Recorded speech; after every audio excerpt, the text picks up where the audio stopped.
Look at this injury report right now. Weston Davis, right tackle, is a go. Caden Durham, running back, is a go. Let's go. Quarterback Garrett Nussmeier is a go. Paul Mubinga, your starting left guard, is questionable, and Aaron Anderson is probable. So that's what the injury report looks like right now. Of those injuries, obviously, Nussmeier is going to be the one that you start with. Caden Durham, though, right there. I mean, you were so thin at running back against Ole Miss, and Barry had a couple of nice runs. You never really got Juwan Johnson going, but Caden Durham is undoubtedly your RB1. So let's see what he can do, and let's see what, if anything, you've done in the run game during the bye week to be able to help out said running game. Yeah. And Aaron Anderson's just like your go-to playmaker, so that's big news too. Yeah, I'm watching the Aaron Anderson situation. I'm keyed into that one just because of what I've seen, I guess, on the film. A lot of one high. So what does one high mean? It means we can get a lot of one-on-one opportunities at the wide receiver standpoint. It means that if you have safeties in the box, that means you can attack the middle of the field a little bit more. You're also going to get some one-on-one opportunities outside. So I'm keyed in on him. I think Aaron Anderson is our playmaker on offense. I think he is the kind of a rock, a safety blanket, always in the right place, the right time, has high football IQ, is a dog when you get the ball in his hand.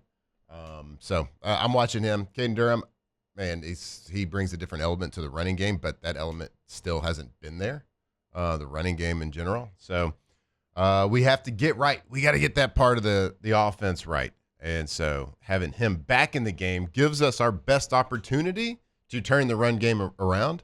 But you, again, like the last game South Carolina played, I don't know what the stats were on how many plays total Kentucky ran and how many of those were running plays.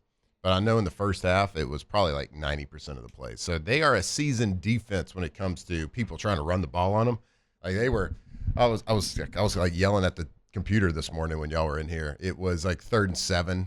The Kentucky's down by 18, middle of the third quarter, and it was like 13 personnel. They're still running the ball. Like they were going to run the ball. So they ran it 41 times for 108 yards, 2.6 yards per rush against South Carolina.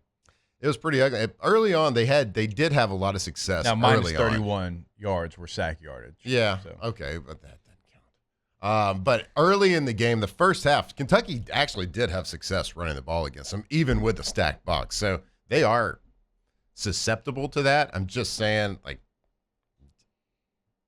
anybody, like Southeastern kind of defended our running game. So, like, I think South Carolina, if you don't make the changes and get better, I think they can do it too. Yeah, there's without doubt But you're going to have opportunities one-on-one outside with your receivers on there. So, Nussmeier, whatever it is, I hope it's better. A torso, I hope it's better. I see what you did there. Kentucky threw the ball 19 times. They rushed it 41 times. So, yeah, your eye in the sky is telling the same story. Lenore Sellers threw it 14 and ran it 14 against Kentucky. So, like, he is, without question, like, he is the focal point of their offense. I mean, because Matt Fuller, their running back, he ran it 19 times for only 48 yards against Kentucky, 2.5 yards per carry. Yeah, so Sellers dropped back and threw it, didn't throw it a whole lot. Of those 14 plays, I didn't see all because I didn't watch the fourth quarter. I'm not going to lie. I got too mad at Kentucky's offensive coordinator. I was watching it, and he had 5 positive plays in the passing game, and he had 5 bad plays in the passing game. Now, I don't count all of them. Like if you make and hit your first read and make a fine, accurate throw, I don't even grade those. But I'm talking about actual negative plays or like, okay, that was a really good play, made a good read, accurate throw. So it's okay. It is okay. Again, his footwork is not great in the passing game, but. Look, from all those injuries, Aaron Anderson, Caden Durham are the ones that I'm eyeballing the most because what we've talked about, like they have to make a mindset change in the running game. LSU does. And if they did that, if we took the week off, We implemented a couple of different nuances into the running game. If our technique got a little better, if our eyes, like our coaching points on what to look for, maybe we took some of the calls out from the offensive linemen. I think because we've kind of broken down the film and watching a lot of these run plays, they're communicating a lot. Center, guard, tackle, they're communicating with each other a lot, making different calls for the, zone play to the right, inside zone to the right. They're making different calls, and it seems to be they're getting a little confused sometimes. So maybe as a coaching staff, we say, all right, let's take some of those calls away. Yeah. Even though let's not try to get to the most absolute 100% perfect play every time. You know what? Sometimes our center might have to reach to a 3-tech. So what? He's on scholarship. He's on scholarship. That's what we're asking and you it's to probably do. not going to be the most perfect block, but you know what? We're going to do it full speed. Yes. And we're going to give our running back at least some sort of vision, a clear opportunity, clear path to run, clear read to make a decision off of. It's not going to look perfect every time. But Caden Durham, if we can make those, he gives us the best opportunity to make a jump. And we're going to have to, if you want to get to where you want to go as a team, collectively as a group of on offense, you're going to have to fix that. And Caden Durham obviously gives us the best chance. You have to get some things fixed. And, just go full speed. And like Matt said, if you're not in the perfect play, there's still an opportunity for you to be successful. Like if you're combo blocking to a linebacker and it's just not the perfect situation, find a way. Get it done. Right? But the call has to allow that as well. Like the call's got to be, hey, we are running this on this play. We're not there's no tag. There's no kill to another play. We're running this play. Yep. That's what it's going to be. And you allow the guys to go full speed because, look, if you're going full speed and maybe a guy doesn't play the block right, maybe he goes behind and runs himself out of the play. Maybe he tries to do too much and tries to go all the way over the top. And so you just continue to watch him down. There's a cutback lane. So I want to see if that gets done. It has to get done because right now you're 15th in the Southeastern Conference in rushing. Out of 16 teams, you were 15th. That's not where LSU football thrives, right? If you want to be a team that throws it more, that's fine, but you need to be around 8, 9 in the SEC in rushing. You can't be 15th. You're only averaging 104.6 yards on the ground per game. The only team worse than you is South Carolina at 99.8 yards on the ground per game. Now, your defense stops the run at a great clip. You're 5th in the SEC, only giving up 84 yards on the ground. South Carolina, 11th in the SEC, giving up 143 yards on the ground. They're 11th by a lot. Tennessee is 10th at 115 yards. Again, South Carolina's 11th at 143 yards. So South Carolina's in a group with Kentucky, Alabama, Mississippi State, Ole Miss, and Arkansas right there that have been really, really poor against the run. Mm-hmm. You've been really poor at running the football, but something's got to give. And it's got to be you excelling in the run game against a bad run defense in South Carolina. Mm-hmm. Like, to your point, you haven't gotten it done this year.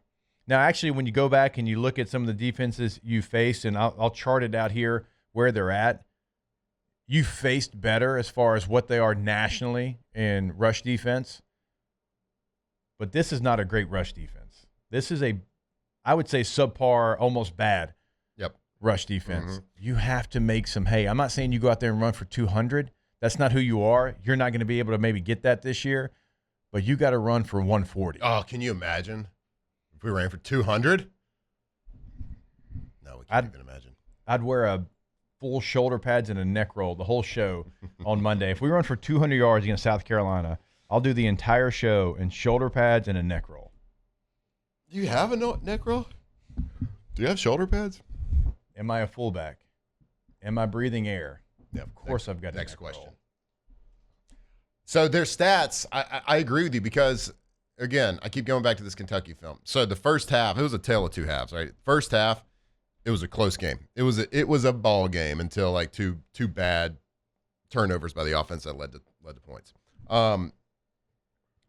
But Kentucky ran the ball pretty effectively in the first half. And I'm talking like outside zones. Man, they were getting outside. They were washing everybody down. They were running tackle, tight end traps. They were running powers. They were doing a lot of different things successfully. they were having success even when South Carolina was absolutely loading the box. Kentucky's playing with a backup quarterback that can't throw. And they were daring him. They were playing like disrespectful. They were playing safeties within 10 yards. They were putting safeties all the way in the box.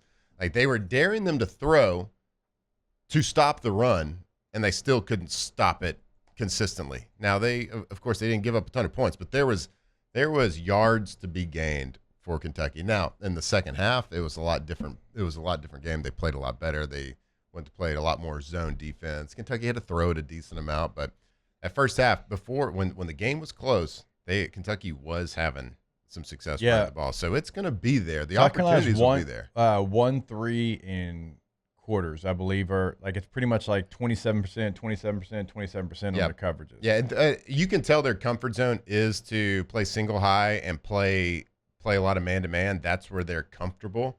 That's where they were comfortable last year when I saw them playing against Kentucky and Kate Klubnik. When they play zone, they're not great at zone. Like their DBs are not great in zone coverage.